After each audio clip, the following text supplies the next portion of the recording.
warahmatullahi wabarakatuh. Saya Ratna SPD SD, SDN Leweng, Kecamatan Lopok, Kabupaten Sumbawa, Provinsi Nusa Tenggara Barat.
Kegiatan in-house training pemanfaatan platform Merdeka Belajar untuk meningkatkan kesiapan sekolah dalam implementasi kurikulum Merdeka di SDN Leweng, SMP Negeri 4 Satap Lopok. Jujur ini baru saya buka PMM ini secara menyeluruh dan memang benar katanya Ibu, semua ada di sana. Nah, karena dia masih baru, maka yang paling pertama yang harus kita lakukan adalah pelatihan mandirinya. Terutama pelatihan mandiri yang bagian Merdeka Belajarnya. Nah, masih lagi. Terkait dengan aksi nyata, sebenarnya kalau saya perhatikan ini sangat mudah. Jadi walaupun saya bilang ada kuratornya dan segala macam, tapi kalau kita melaksanakan sesuai dengan apa yang diminta, saya rasa pasti diterima.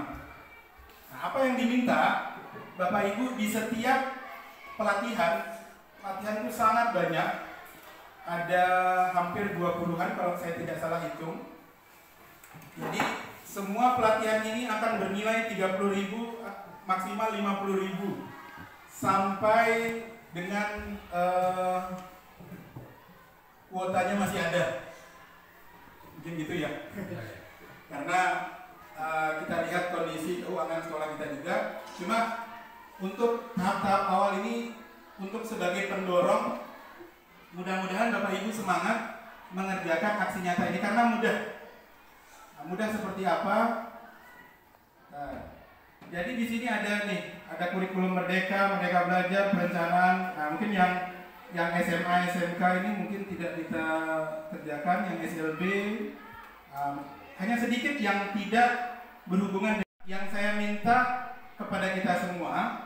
Paling enggak ini kita selesaikan dulu yang kurikulum Merdeka ini. Kenapa? Karena ini disinilah semua yang tadi Pak Andre tanyakan, capaian kompetensi itu seperti apa? Capaian apa tadi? Capaian pembelajaran semuanya itu ada di sini semua. Di modul 1 maupun di modul 2-nya. Semuanya diterangkan di sini. Dan seperti apanya kita masuk ke nanti di dalam menu yang lain ada gitu. Jadi semua penjelasan kalau kita masih bingung kenapa kok harus berubah apa segala macam itu ada di dalam modul-modul ini. Nah, tadi terkait dengan pertanyaan Pak Ujo, kita diberikan kesempatan di masing-masing pelatihan itu tidak satu jenis aksi nyata yang boleh kita lakukan. Ada banyak. Nah, kebetulan sebagai kurikulum. Nah, mungkin banyak yang bertanya, kenapa sih berubah-berubah terus? Nanti di situ di video pembelajaran itu disampaikan terus kenapa harus berubah. Karena setiap siswa itu hidup pada zamannya sendiri. Mungkin kita dulu hanya terbatas pada belajar di perpustakaan. Identik kita ketika kita mencari bahan referensi pasti kita ke perpustakaan. Tapi kalau sekarang anak-anak ditanya pasti mikirnya Mbah Google.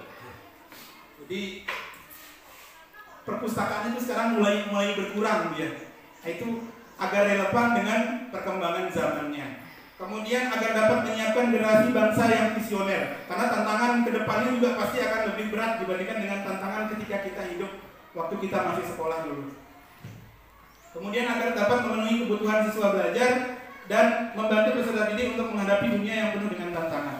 Jadi ini kurang lebih alasan mengapa kurikulum itu harus berubah sesuai dengan zaman. Dan bisa jadi di sekolah pun seperti yang disampaikan oleh kepala sekolah tadi memiliki KOSP sekarang istilahnya, kurikulum operasional satuan pendidikan. Jadi tidak bisa semua sekolah itu KOSP-nya sama karena berbeda. Kegiatan kita pada kesempatan ini kita sudah mempelajari tentang perangkat pembelajaran, pelatihan mandiri, komunitas bukti karya,